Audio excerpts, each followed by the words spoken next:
Bom dia a todos. Que bom estarmos aqui. E para nós é uma alegria imensa nos reunirmos para refletirmos um pouquinho em torno dessa figura excelsa que é o nosso Senhor Jesus. Para nós é uma alegria muito grande e nos envolve e ao mesmo tempo vai nos banhando da sua luz para que nós possamos cumprir aquela sua rogativa, que brilhe vossa luz. Então queremos agradecer a todos pela presença e queremos pedir um pouquinho de indulgência, porque nós estamos com a voz um pouquinho ruim. Ontem nós estivemos fazendo um seminário na cidade de Mineiros do Tietê, falamos por 3h30 mais ou menos, então nossa voz está um pouco ruim. Então vou ter que dar pequenas pausas para hidratar a garganta, então peço de antemão a compreensão de todos, tá? Como estávamos dizendo, nós sempre ficamos muito felizes quando nos reunimos em torno dessa doutrina bendita que nos esclarece, nos ilumina e, por nos esclarecer e iluminar, por conseguinte, nos consola.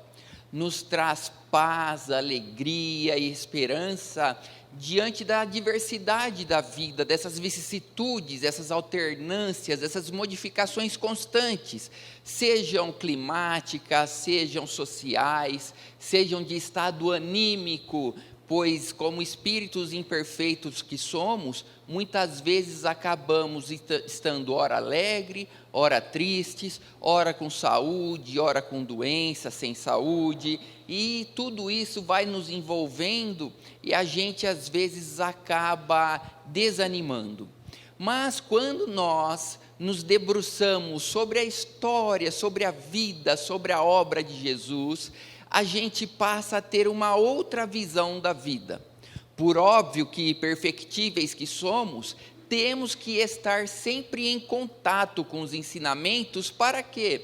Para que os ensinamentos, possam ir nos revigorando e proporcionando a nossa regeneração, a nossa transformação, nosso aprimoramento intelecto, sim, intelectual, do conhecimento, a aquisição da cultura, mas acima de tudo para nos possibilitar a tão desejada e necessária transformação moral.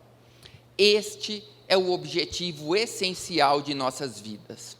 Nos transformarmos em pessoas melhores, pessoas que, ao encarnarem no corpo, ao mergulharem na matéria densa, trazem consigo imperfeições estas que vão sendo depuradas, eliminadas, alijadas de nosso coração, de nosso ser, de acordo com as circunstâncias, mas acima de tudo, com o esforço que empreendemos para nos transformarmos. O esforço que tem que fazer parte de nossa vida para que a gente se torne pessoas cada vez melhores. Então, por isso que dizemos que é sempre muito bom quando nos reunimos para trocarmos ideias, reflexões, meditarmos sobre os ensinamentos de Jesus, que é uma verdadeira epopeia. Do seu nascimento à sua partida do corpo físico, jamais do planeta, pois ele está no meio de nós. Ele nos deixou legado, um ensinamento que transcende a sua personalidade. Transcende porque nada mais é do que a demonstração das nossas potencialidades e, mais do que isto, da realização, da concretização das leis divinas dentro de nós. Vejam que interessante. Quando nós passamos a observar a história do Cristo, da sua encarnação, quando ele foi anunciado muito antes pelos profetas, que havia um dia que viria entre nós o Salvador, aquele que nos salvaria dos nossos pecados, aquele que nos salvaria para que nós tivéssemos vida, mas vida em abundância, pois vida sempre a teremos, agora a vida abundante é uma escolha pessoal. ele que havia sido anunciado, inclusive momentos antes da sua saída do parto do ventre, por anjos que gritavam, anunciavam como um coro divino, que havia chegado entre nós o Salvador. Ele vem e nos mostra que ali, no nascimento dentro de um lar, no colo de uma mãe, de um pai, nós começamos uma sequência de acontecimentos, de fatos que vão nos conclamar a sermos pessoas melhores. Inicialmente necessitamos, de forma quase que absoluta, da ajuda dos nossos pais ou daqueles encarregados de zelarem pela nossa permanência no corpo físico. Incapazes de conseguir o alimento por si só, dependemos da amamentação. Incapazes sequer de nos locomovermos, necessitamos de mãos alheias. Necessitados que somos dos cuidados quanto à exposição ao frio, ao calor, ao sol, à chuva, sempre há alguém a zelar por nós. E assim não podia ser diferente com ele, pois Deus não estabelece privilegiados, não existe privilegiado. O que existe são pessoas no processo de autotransformação, que através das situações exteriores, vamos tendo a oportunidade de aprender a servir, a ajudar, a contar com ajuda, a se transformar. Vejam que interessante, ali foi um momento de alegria. Afinal de contas, apesar da dor do parto, que mãe, ao pegar a criança no colo, não exulta de alegria e contentamento? Que pai que não fica feliz, fica até mesmo abobado, fica todo irradiando aquela ternura. Olha o meu filho, olha que maravilha. Às vezes até nos esquecemos que o filho não é nosso, o filho é de Deus. Que nós somos apenas aqueles encarregados de lhe proporcionar uma vestimenta carnal para a continuidade do seu processo de transformação. E que temos ali, ao cuidar dele, uma oportunidade bendita de nos despirmos dos nossos interesses, dos nossos desejos, para cumprir aquilo que devemos realizar, cuidar, amar, desenvolver o sentimento, trabalhar para sustentar e tantas outras coisas mais, aprender a dividir. Sim, porque senão são nossos filhos, são apenas almas, irmãs, delegadas a nós, nós temos que aprender que não são nossos, que logo nós vamos ter que compartilhar, seja com o cônjuge, o companheiro, o outro genitor, seja com os avós, seja com os sobrinhos, seja com os tios, com os professores escolares, com tantas pessoas, que se nós soubermos analisar, não são concorrentes, são colaboradores. São pessoas que vão ajudar aquela alma encarnada a sua transformação, aprendendo que tudo é solidariedade, tudo necessita da fraternidade. E assim foi com Cristo. Um momento de alegria, de êxtase, de rejubilação, todos felizes. Porém, como bem sabemos, nem tudo são flores. Há espinhos também. E havia necessidade de que ele se apagasse por hora, para que a missão que ele veio empreender não se comprometesse. Afinal de contas, como a sua vinda havia sido anunciada desde antes, as pessoas que se achavam possuidoras de questões materiais, poderes transitórios, carnais, os potentados da terra, os príncipes, logo assustados, com medo de perderem os seus postos, afinal de contas um novo rei viria, começaram a perseguir as crianças. A semelhança do que ocorrera 500 anos antes, quando Sócrates veio para ensinar as crianças, nos alertar de que a vida é muito mais do que a gente vê com esses olhos, ouve com esses ouvidos, toca com essas mãos. A vida é transcendental. E assim as crianças foram perseguidas. Houve necessidade de José e Maria tomarem cuidado com aquela criança, fugirem, se exilarem, para que ele não tivesse a sua vida orgânica ceifada. Mas tudo era alegria, embora as dificuldades. Eles se rejubilavam, se alegravam, e assim foi passando.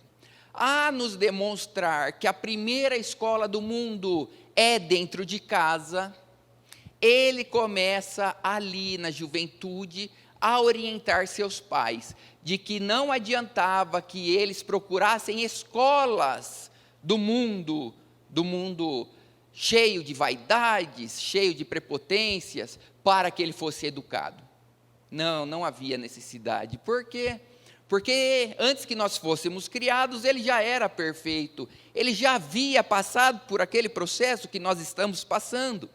Por isso ele tem autoridade para nos dizer como devemos proceder.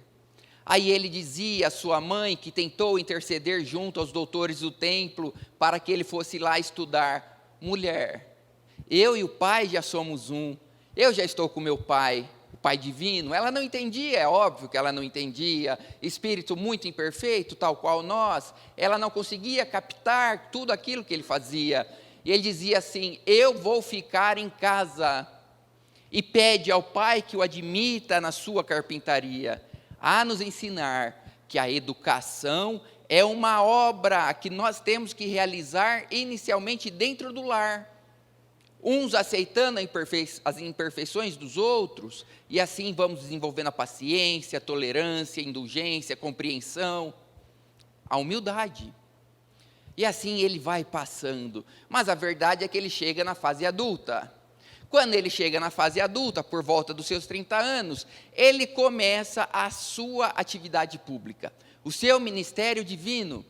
Era chegado o momento dele dar o testemunho da existência de Deus, nosso Pai, que muitos repetiam ali na sua região, mas raros, muito raros eram os que compreendiam a paternidade divina, a semelhança de nós outros, quando dizemos assim: Pai nosso que estás nos céus, e encontramos alguém na rua e o tratamos como um animal, uma pessoa indiferente, esquecendo que é nosso irmão, esquecendo que é alguém no processo de depuração, esquecendo que assim como nós também tem seus defeitos, mas as suas qualidades, esquecendo-nos de que somos todos filhos do mesmo Pai, que não privilegia. Os privilégios são frutos das nossas escolhas, esses privilégios que nós achamos que são privilégios, mas que para o espírito imortal, muitas vezes, é a desgraça espiritual, é a queda moral, é o apego ao egoísmo que nós temos que extirpar de nós, ampliar a compreensão da vida. E ali ele vai e fala para sua mãe: eu já sou um com o Pai, vou ficar aqui no lar, vivenciando e explicando sobre as leis divinas, as leis naturais. Leis essas, abrindo um parênteses, que todos aqueles que se debruçaram sobre o livro da natureza conseguiram captar. Os físicos, matemáticos, biólogos, químicos, todos que se debruçam sobre as leis naturais vão extraindo dali a sua essência, a sua ação, como ela rege nossas vidas, como que é capaz de nós nos ajustarmos para nos melhorarmos e conseguirmos também a paz e a harmonia. E ali ele vai. Também no lar encontrou dificuldade, incompreendido pela mãe, perseguido pelos irmãos. Ele ficou sempre sereno, tranquilo, mostrando que o importante não é receber o amor, o importante é ser capaz de amar incondicionalmente, amar sem exigir nada em troca, pois quem ama não exige, sequer aguarda, quem ama, ama, ponto, nada mais. E assim foi com ele, nos exemplificando. Sim, pois se nós dizemos que ele é nosso mestre e guia, nosso exemplo, nós temos que conhecê-lo. Afinal de contas, como ele se comportaria diante das situações que nós estamos submetidos? É através do estudo, da atenção, de nos debruçarmos sobre a sua realidade, que vamos aprendendo a como nos comportar, o que é essencial. E assim ele começa o ministério divino. Chama 12 pessoas para o seu lado. 12, não mais e não menos. A nos mostrar que na vida nós não temos que nos preocupar com a quantidade, mas com a qualidade. E temos que, desde a casa, saber que um pequeno grupo já é suficiente. Já é o suficiente para aquilo que temos que aprender. Porque onde há 2 pessoas, há qualidades e defeitos. Aí ele começa sua atividade pública. Quando ele abre sua boca, aqueles poemas imorredouros começam a contagiar o coração das pessoas que exultam de alegria, ficam felizes, esperançosas, pois ele dizia que o reino de Deus estava próximo, mais próximo do que imaginamos, estava dentro de nós. Mas a semelhança do que acontece com muitos ainda hoje, eles não compreendiam. Ele, ao se aproximar dos doentes, os curava. Às vezes com simples olhar, às vezes com toque, às vezes com uma oração. As pessoas eram envolvidas pela sua irradiação, sua vibração, que tudo entrava em harmonia. Pois a doença nada mais é do que uma desarmonia orgânica. E ali, envolvidos por aquela atmosfera espiritual, os corpos se regeneravam. Era como acontece todas as noites, com exceção daqueles que trabalham de noite, aí é de dia. Quando colocamos o corpo para descansar de forma adequada, ele vai se refortalecer, se regenerar. A necessidade da preparação para dormir. Mas a verdade é que todos que se aproximavam do Cristo saíam novos, revigorados. Saíam como se tivessem cuidado do corpo a vida inteira, apesar dos pesares. Curou cegos, paralíticos, coxos, curou leprosos, pessoas com hemorragia, e sabe-se lá quantas outras doenças mais. Ele afastava das pessoas os seus perseguidores desencarnados, aqueles que eram chamados de demônios. Demônios, na sua acepção da época, não é como nós pensamos hoje. Não é um ser criado e voltado ao mal. Não. Na época, demônio era devidamente compreendido. Era o adversário do bem, momentaneamente. Por quê? Porque ele também está em processo de evolução, de transcendência, de aprimoramento. Por pior que uma pessoa possa nos parecer, ela é um anjo em potencial que mais cedo ou mais tarde se transformará e será um Cristo, um Espírito puro, um Messias. Sim, que Cristo, de Christos, vem do grego, mas Jesus não era grego. Não, ele era judeu, era Messias, o ungido, o prometido, o Salvador, o Filho unigênito do Pai. Não unigênito como o único criado pelo Pai, mas aquele que já estava com o Pai, que já vibrava com o Pai, já pensava e sentia como o Pai. Esse era o Messias, aquele que já era uno com Deus, que é a nossa destinação. Então, quando ele começa a sua atividade pública, ele vai arrebanhando as pessoas. Muitos ficam extasiados, alegres, curados. E isto, como bem sabemos, pois acontece conosco, todos nós aqui. Quando alguém começa a se destacar, sempre vem alguém que, por estar adoecido dos sentimentos, começa a perseguir. Inveja, ciúme, despeito e tantas outras coisas mais. Muitas vezes até com aqueles que outrora foram nossos ajudantes, nossos colaboradores.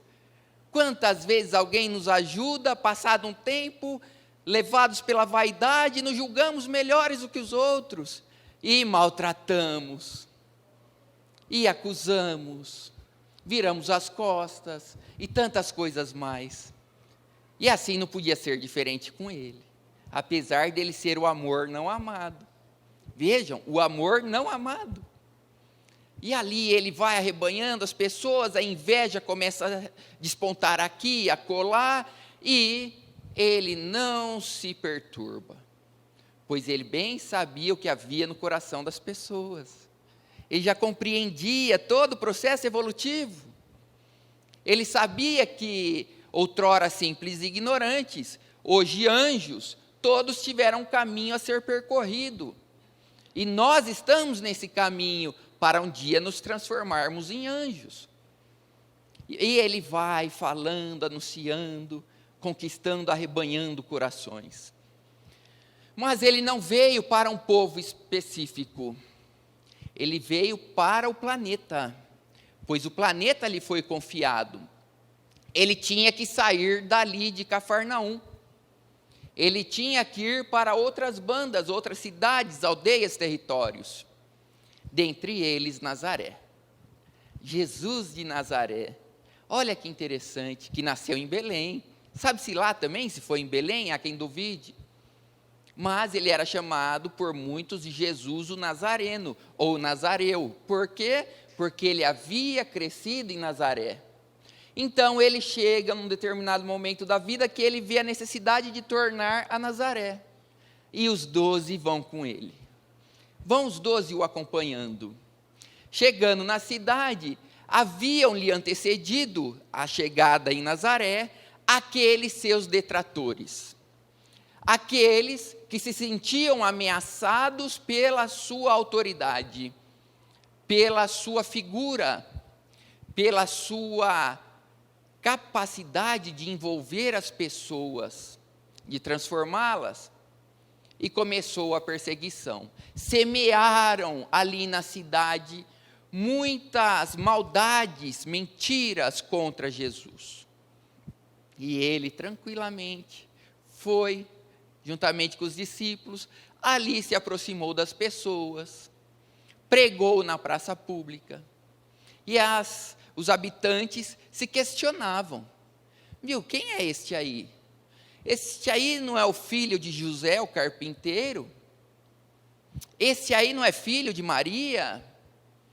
Judas, Tiago, João não são seus irmãos, assim como as suas irmãs que vivem entre nós? De onde essa autoridade? De onde este conhecimento? De onde esse poder? Logo, por desconhecerem as leis divinas, concluiu: ele tem pacto com o diabo. Aliás, diabo não, né? Beelzebu, o príncipe dos demônios, aquele que induz as pessoas ao mal. Sim, Jesus foi acusado de ter pacto com o mal. Ele faz isso para nos iludir. E ele vem e esclarece: olha, se eu tenho pacto com o diabo, eu estou indo contra o reino do diabo. E saiba que nenhum reino se mantém em pé quando há divergência entre seus habitantes, quando há disputa. Não, nenhum reino se mantém. Não dá para servir a dois senhores. Ou você serve a Deus ou a Mamon. E ali ele já começa a nos esclarecer: diabo não existe, e que Mamon seriam os interesses terrenos, o apego às questões transitórias do mundo. Mas a verdade é que começaram a lhe perseguir. Os senhores de escravos ficavam com os ouvidos atentos, olhos abertos em relação aos seus escravos, seus subjugados. Por quê? Porque eles haviam mudado. De repente eles começaram a trabalhar com alegria, como se esperassem algo. E de fato esperavam a vinda do reino de Deus. E os senhores ficavam: vamos tomar cuidado, porque esse tal de Jesus pode ser uma secla de algum príncipe desconhecido. Ele pode ser alguém que está começando uma revolução contra Herodes Antipas. Ele pode ser alguém com segundas intenções. Mas a verdade é que ele só queria amar, só queria espalhar o bem, fazer o bem, sem olhar a quem, como até hoje ele continua fazendo, nos inspirando, nos curando, aguardando a nossa adesão, a nossa escolha. E ali, os discípulos, ao perceberem o ambiente hostil, começaram a agir. Muitos, como Simão Pedro, Tiago, começaram a entrar até em discussões com os outros. Filipe, André, todos começaram a entrar em embates. E Jesus, quieto, não fazia nada. E começa entre os 12 uma certa aversão ao próximo. Viu? Será que você não entendeu os ensinamentos de Jesus? Mas como assim não entendi os ensinamentos de Jesus? Porque ele fala que a gente tem que respeitar. Não, a gente tem que impor a verdade. E começam aqueles embates entre eles. Pois se ilude todo aquele que acha que os que estavam em torno do mestre eram espíritos diferentes de nós. Não, eram a semelhança de nós. Simão Pedro, intransigente. Tiago, um tanto conciliador para não querer se transformar em relação aos seus atavismos da lei judaica. Levi, inteligente sim, mas um tanto arrogante, achando que os outros, por não serem letrados, sabiam menos do que ele. E assim tantos outros. Bartolomeu, sempre desanimado, quando se afastava do Cristo. E assim nós vamos vendo que cada personalidade do Evangelho retrata algo em nós. Nós trazemos um pouco de cada um deles, e isto Jesus sabe. Mas Ele sabe também que nós trazemos muito de anjos dentro de nós, e é nisso que Ele investe. Mas os discípulos começaram a entrar em embates entre eles e públicos. Jesus, percebendo isso, determina: partamos daqui. Partamos daqui. E não fala nada, nenhuma palavra. E assim ele procedia, sempre aguardando o momento oportuno, pois no calor das emoções, nós sabemos disso, embora a nossa insistência no sentido contrário, a pessoa não está aberta, nós não estamos abertos. Às vezes nós queremos defender posições, que logo mais nós vamos perceber que estavam erradas. Vejam que interessante, e ali aconteceu isto. Eles foram embora, cumprindo a determinação de Jesus, voltaram para Cafarnaum, e ali Jesus continua. Passados uns dias, Simão Pedro e também Filipe se aproximam dele e lhe perguntam: Senhor, queremos falar contigo, fazer algumas perguntas, uns questionamentos. Pois não. Não sei se o senhor percebeu, olha a arrogância, olha a prepotência. Não sei se o senhor percebeu, mas a verdade é que lá em Nazaré, todo mundo foi contra o senhor. Eu não sei se o senhor percebeu, mas eles falavam mal de ti. Eles lhe acusavam de revolucionário, de assecla de algum príncipe desconhecido, de perturbador da ordem, de ter pacto com Belzebu. Eu não sei se o senhor se ateve a isto. E ele quieto. Aí, de repente, Filipe, descontente, fala: o senhor não vai dizer nada? E ele riposta: Filipe, é possível colher uvas de abrolhos de espinheiros? Vejam a profundidade de uma frase. É possível colher uva de espinheiro? Por óbvio que não, Senhor. Então, o que nós ficaríamos lá procurando? Mas, Senhor, o pior de tudo não foi só isso, não foi o comportamento dos nazarenos. O pior é o comportamento dos discípulos, porque muitos me chamaram de desordeiro, muitos me acusaram de mal compreendedor dos seus ensinamentos. Que será do futuro do Evangelho se nem entre nós há compreensão, paz e harmonia. Será que há semelhança disso com as nossas famílias? Com os nossos lugares de trabalho? Com os templos religiosos que frequentamos? Em que pese Jesus estar entre nós? Senhor, qual será o futuro do Evangelho? E ele responde: esta é uma pergunta que cada discípulo tem que fazer a si próprio. E por quê? Ele só disse isso. Essa é uma pergunta que cada discípulo tem que fazer a si próprio. E por que disso? Porque todos os discípulos sabiam o objetivo da vida. Ele já havia esclarecido. E quando questionado, eles respondiam, como uma pessoa, uma criança que decorou a tabuada. Qual o resultado de 5 vezes 5? 25. De 2 mais 4. 125 vezes 342. E responde. Porque decorou. Mas não sentiu. Não experienciou. Ainda está experienciando. E ali os discípulos também aconteceu isso com eles. Vejam, o que será do futuro do Evangelho?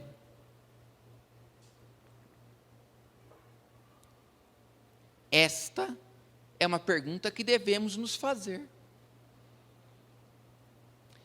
Emmanuel, traduzindo isso, diz assim: muitos adentram a doutrina espírita, mas a doutrina espírita não adentra neles, em nós.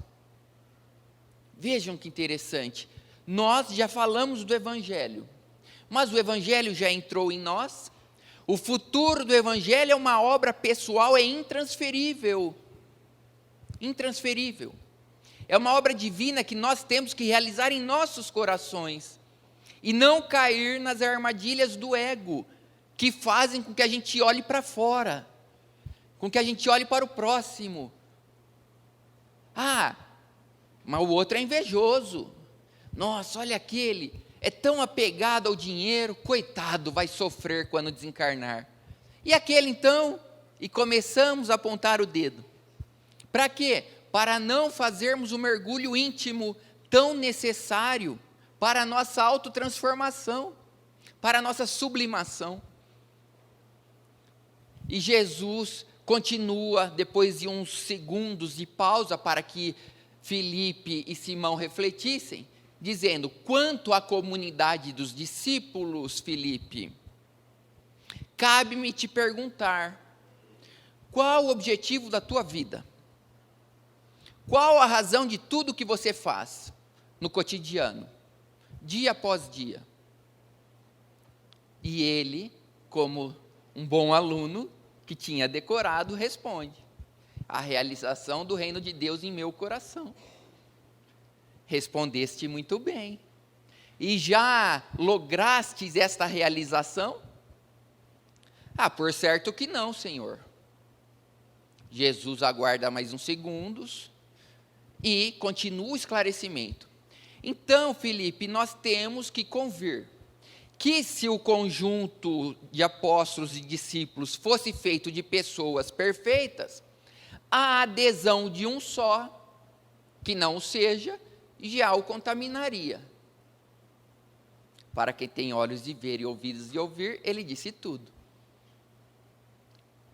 Mas Filipe, como nós, que não gostamos de sermos corrigidos, admoestados, orientados, fingiu que não compreendeu. Porque ele não queria compreender o que Jesus estava dizendo. Filipe, se você não é perfeito, se eles fossem, você não faria parte. Simples assim. Logo, se você é imperfeito, saiba que os outros também o são. E tudo bem. E ele continua esclarecendo. Veja, se hoje alguém nos incomoda, por certo, outrora fomos nós que incomodamos. E no amanhã tornaremos a incomodar. E não é assim? Hoje estamos bem, saímos numa palestra boa, saímos felizes, A pessoa cruza nosso caminho na rua, a gente, mesmo estando certo, desculpe. Aí alguém vem, nos ofende, a gente, tenho que perdoar, tudo bem, ele é imperfeito como eu. Aí vão passando as horas, os momentos, chegamos à padaria, alguém quer furar a fila, você fala, não tem problema, eu estou sem pressa. Aí tem um idoso, você fala, por favor, vem você aqui.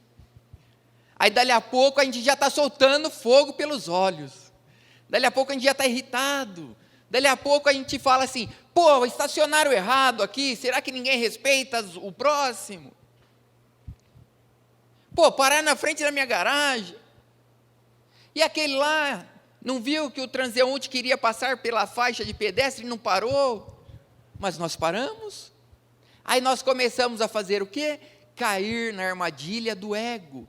Começamos a querer justificar os nossos erros com os erros alheios. Vejam que interessante, a psicologia explica bem isto. E os discípulos ali, né? Filipe questionando. Então quer dizer que a gente não pode corrigir ninguém. Aí Simão Pedro, Senhor, então quando nos depararmos com alguém em erro, a gente tem que ficar quieto?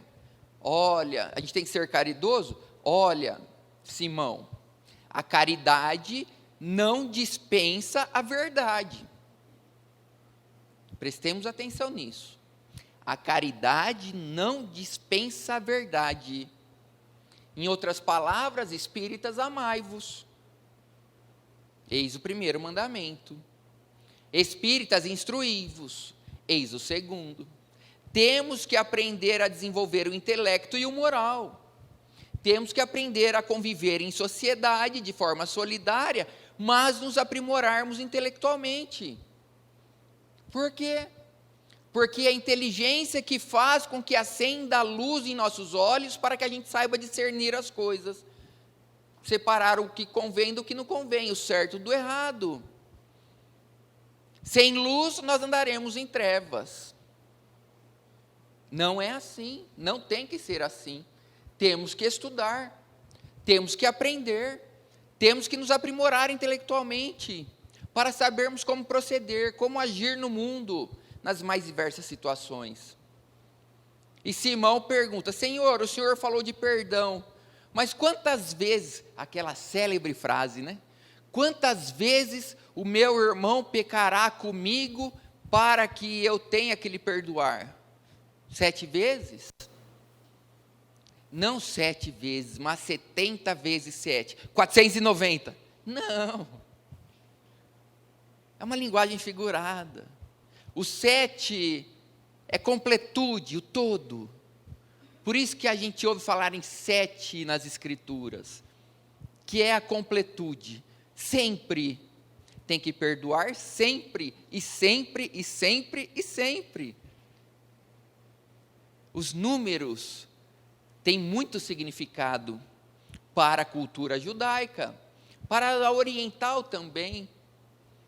E Jesus explica, terás que perdoar sempre. Simão Pedro entendeu. Mas Senhor, tudo bem, mas antes de perdoar, eu não tenho que verificar se a pessoa está arrependida? Pois, não raras vezes, nós nos deparamos com lobos em pele de cordeiro. Pessoas que vêm aparentemente arrependidas, pedem-nos desculpa e não é sincero. E Jesus, mais uma vez, dizendo a eles que o importante não é o outro, somos nós. Simão, o importante não é perguntar e não deves indagar se o próximo está arrependido. Não, não. O que importa é você perdoar. Quando vos disse que temos que aprender a amar os inimigos, o que eu quis dizer, disse-nos Jesus, foi que ninguém irá ao Pai com sentimento de ódio, raiva ou rancor no coração. Que coisa linda! E como Kardec compreendeu isso como raríssimos neste planeta. Ninguém irá ao Pai com sentimentos contrários no coração. Se a gente for lá na pergunta 100 do Livro dos Espíritos, nós verificaremos a escala espírita, os graus evolutivos pelos quais passa o espírito. Espíritos impuros, que somos nós, que trazem ciúme, despeito, inveja, rancor, mágoa, que trazem isto no coração, orgulho, egoísmo. Espíritos impuros, imperfeitos, impuros. Se é impuro e é primeiro grau, nós logo já chegamos no último, né? Qual que é o oposto de impuro? É uma pergunta. Olha, né? Ninguém está frequentando estudo aqui? Inclusive hoje. Olha só. O oposto não pode ser outro que não puro. Tiruim. Espíritos impuros, temos que chegar na pureza. Ninguém irá ao Pai com nenhum sentimento contrário à lei divina. Está vendo porque amar, perdoar, ser indulgente não é um favor para o próximo? É algo para você. Pois só os espíritos puros estão em comunhão com o Pai.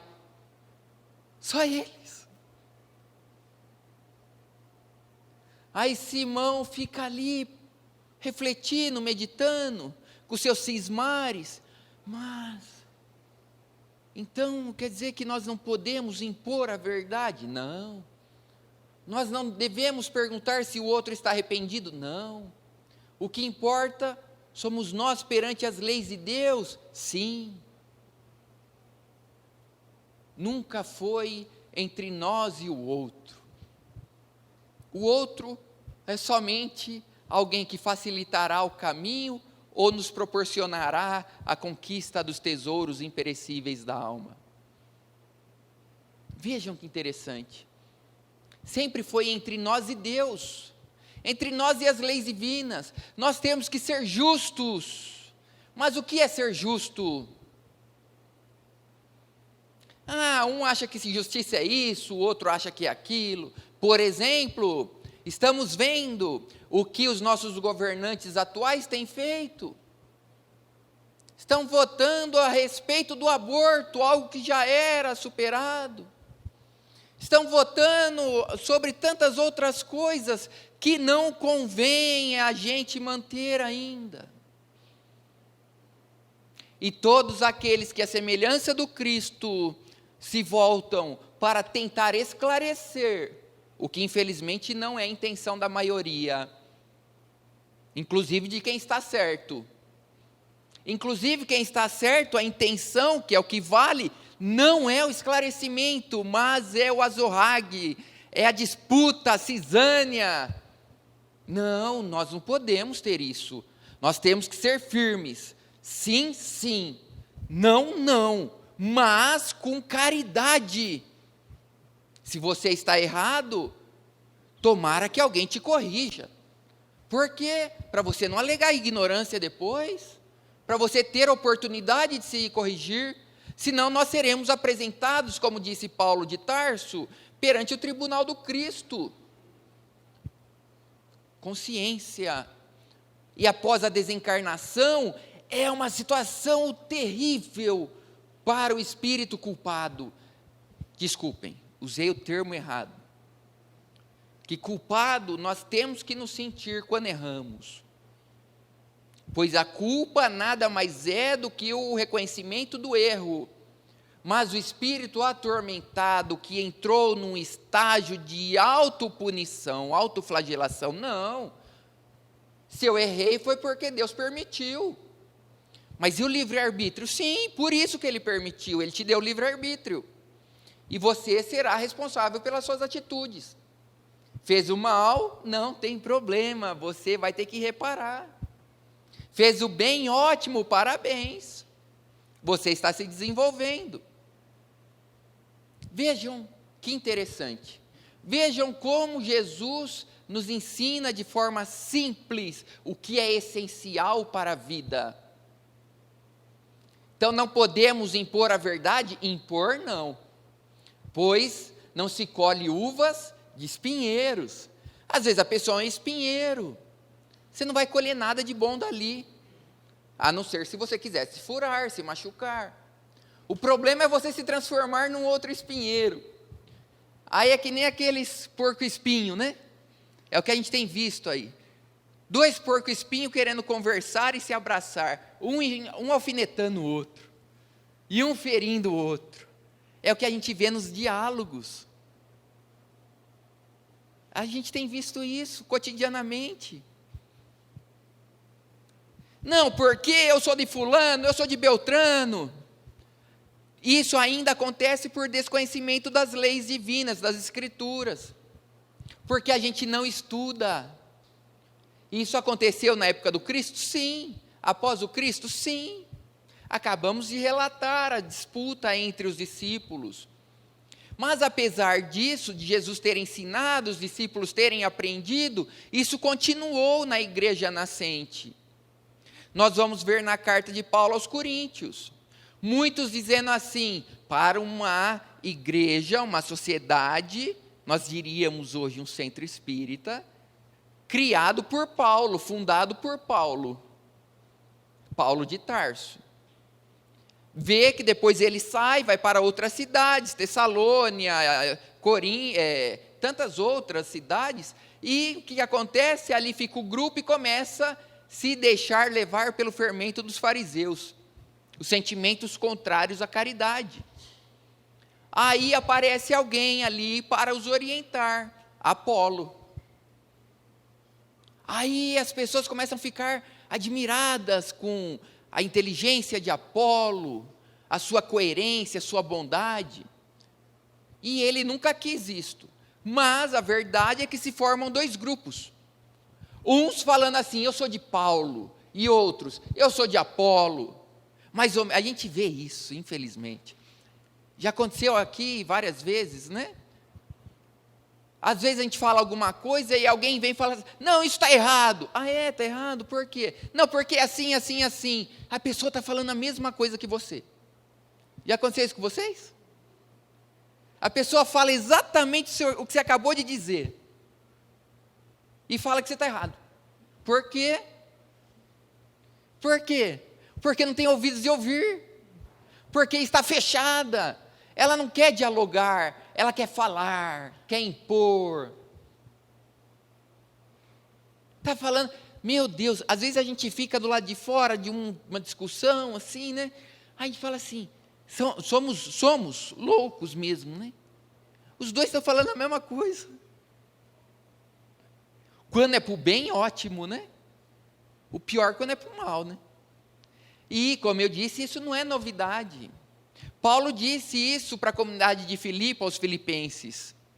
Muitos pregam o evangelho por espírito de disputa. Já pensou? Eu vir aqui falar do evangelho para disputar com a Anésio, para disputar com a Isaura, para disputar com o André. Já pensou?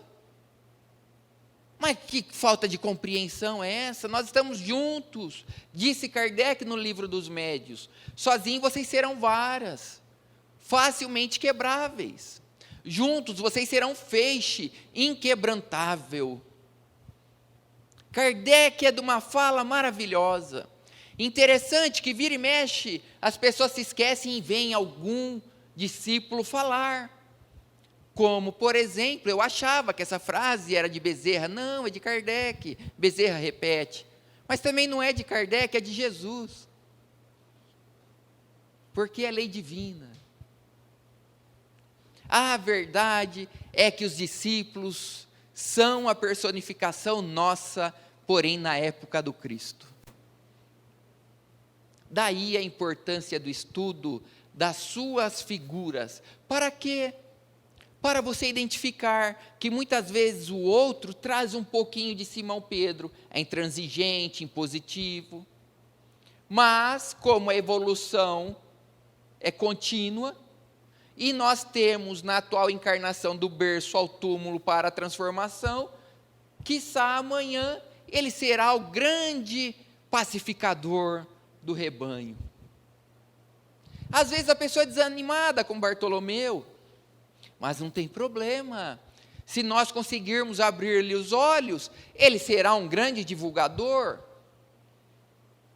Às vezes a pessoa é como Mateus, um tanto vaidosa, que quer estabelecer discussões públicas. Não há necessidade disso. Mas, se nós compreendermos, com o tempo ele vai se transformar e ser capaz de orientar a todos, dada a sua inteligência, a missão do homem inteligente na terra. E assim sucessivamente. E às vezes, se nós observarmos, nós veremos também que muitas vezes, se não nós, alguém se reveste da personalidade de Judas Iscariotes, e não Judas Tadeu, né? Do Iscariotes, vai nos trair. Mas não tem problema, uma hora ele vai se redimir. A gente fala até hoje daquele espírito que vestiu a indumentária de Judas Iscariotes. Hoje ele é um anjo. É um anjo redimido. Vejam só a beleza da vida. Hoje sofremos, amanhã seremos felizes, incondicionalmente felizes. Hoje nos alegramos, nos exaltamos, amanhã teremos serenidade e paz. Eis a importância do estudo do Evangelho. É um roteiro de luz, um manual de conduta. É algo que nos esclarece quem somos, por que estamos aqui, para onde vamos, quais são as oportunidades. Nos explica as causas e as consequências. Nos explica que nós somos os artífices do nosso destino. Ninguém fará por nós o que nos compete fazer. E que a obra divina não é exterior, é no interior. Cuidado com as ilusões da vida. Você não será feliz por ter mais, você será feliz por ser melhor. Você não será feliz porque é jovem ou porque o corpo envelheceu. Você será feliz quando você se decidir em assim o sê-lo. Você será feliz quando você compreender, quando nós compreendermos que necessitamos uns aos outros. Todos nós nos necessitamos. Vindo na estrada para cá, refletíamos com a namorada. Que maravilha! Paramos para tomar o café da manhã num posto. Tinha alguém ali para nos servir. Isso porque nós já havíamos tomado banho. Não sei se vocês tomaram, né? Mas nós tomamos. Tomamos banho, que maravilha, quando a gente abriu a torneira, saiu água, e quente. Isso significa que tem trabalhadores cuidando do fornecimento de água. Usamos o vaso, demos descarga, e vai ter alguém trabalhando, limpando, transformando o esgoto. A energia elétrica, que vem de longe, vem de outro estado. Tem alguém lá trabalhando. E o pão que comemos? Alguém colheu o trigo? Alguém preparou a lenha? Ou então o recolhimento do gás? Forneceu? Tantas coisas. O café, que café delicioso. Eu adoro café. Café todo dia, o dia todo. Alguém colheu, plantou. Para colher teve que plantar. Olha, e a roupa que vestimos? Alguém teve que fiar, tecer, costurar. Quantos motivos de gratidão. E às vezes, na nossa autoilusão, esquecemos disso tudo. E nos julgamos melhores do que os outros. Não podemos fazer isso conosco. Porque nunca foi com nós e o outro, e sim conosco. Temos que aprender a semelhança dos discípulos a amar. E amar envolve também perdoar. Perdoar o erro alheio, o erro do próximo. Se auto-perdoar quando errar. Pois foi Deus que assim decidiu. Ele não quer que a gente erre, mas Ele aceita nosso erro. Senão Ele teria nos feito perfeitos. Ou você acha que ele já não sabia que criando um espírito simples e ignorante, esse espírito vai errar? Por óbvio que vai, ele sabia. E assim ele deliberou e decidiu. E assim nos criou. Simples e ignorantes. Capazes de se transformar. Vejam que interessante. Para isso nós vamos ter que compreender que na atual fase evolutiva, nós temos que aprender acima de tudo a perdoar. Desde aquele diago e morredouro, Jesus fez questão de, em todas as oportunidades, esclarecer aos seus discípulos da importância e da razão de ser do perdão. Tanto que a sua última vivência foi exatamente nos mostrando que mesmo perseguidos, mesmo flagelados, mesmo acusados, mesmo vilipendiados nas suas intenções mais nobres, mais puras, as pessoas podem ainda estar vibrando na maldade, e assim te aprisionar, te maltratar, te humilhar, te esbofetear, chicotear e até mesmo crucificar. Mas ele vai e nos mostra como quem tem autoridade pelo que falava. Pai, perdoa-os. Eles não sabem o que fazem. Ninguém vai ao Pai com sentimento adoecido. E assim ele foi ao Pai. Foi ao Pai. Foi e voltou. Pois ele estava no Pai e o Pai estava nele, como ele disse a Filipe. Essa é a importância da vida. Aprendermos a trabalhar os nossos sentimentos.